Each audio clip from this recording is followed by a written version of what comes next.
So let's walk through a hand where we have 10 big blinds pre-flop with ace-jack, and we're really going to focus on post-flop when we're facing small bets, but I want to show you the whole hand. So first of all, I think this is just a really standard shove, and instead we min-raise. Now, sometimes you can min-raise with less than 10 big blinds. There's tons of things on PokerClerk. You can search about that. But this is an MTT, and usually in MTTs this is not such a great play. This is a play designed more for small field games like 6s, 9s, and 18 mans.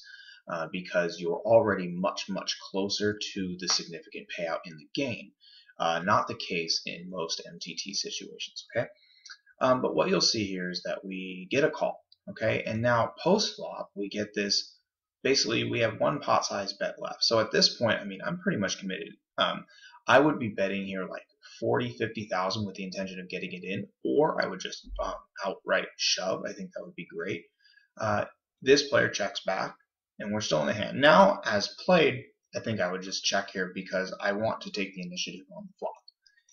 And here we get this min bet. And so this is where the real question comes in. And I know that a lot of you are going to struggle with this. It's this idea of, hey, I don't have anything, but now that this player is betting small, I have 8-to-1 odds. I'm probably bigger than this 11% favorite. Am I supposed to call here? It's a min bet. How could I fold?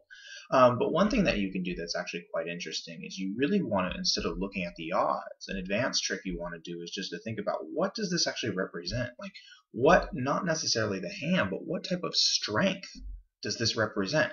Well, think about it. That looks really weak, extremely weak. And on a board like this, the strongest hand he could have, does he have a king? Why didn't he bet the flop? So this actually doesn't make sense right here.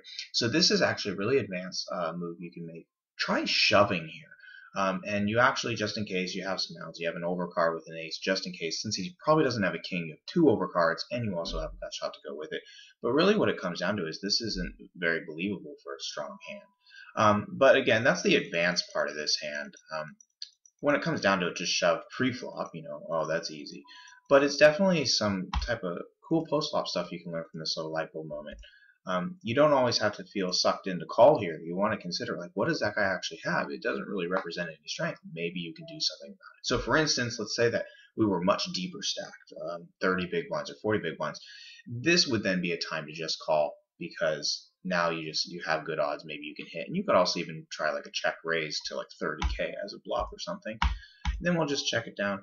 Now this is believable, so I'll definitely fold. So maybe his river bet was actually quite strong, so I wonder what he actually had, but we don't know.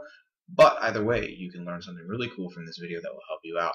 I know that for you, you have a, well, the requester in particular, but anybody watching this really, it's, if you ever have a tendency to always call these min bets, just know that there are other alternatives.